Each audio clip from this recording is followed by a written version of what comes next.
Šventasis Kazimieras gimė 1458 metais spalio 3 dieną Krokuvoje, karališkoje Vavelio pilyje.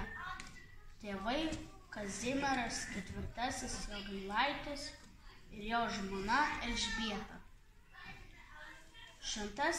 Šventojo Kazimiero gyvenimo ir jo relikvijų istorija primena daugelio mūsų krašto žmonių dalią.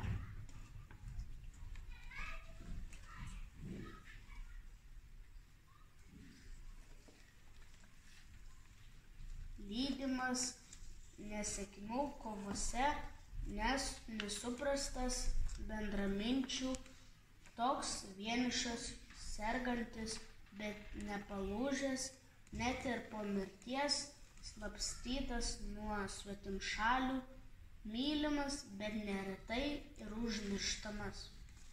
Nepaliauja buvęs mūsų gyvenimui pavyzdžių.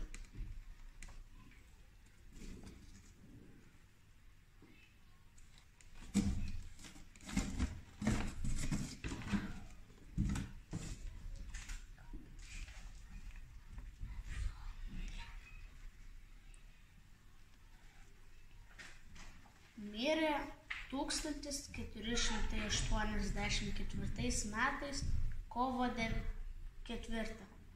Dėl savo dorų gyvenimo buvo paskelbtas šventuoju 1602 metais.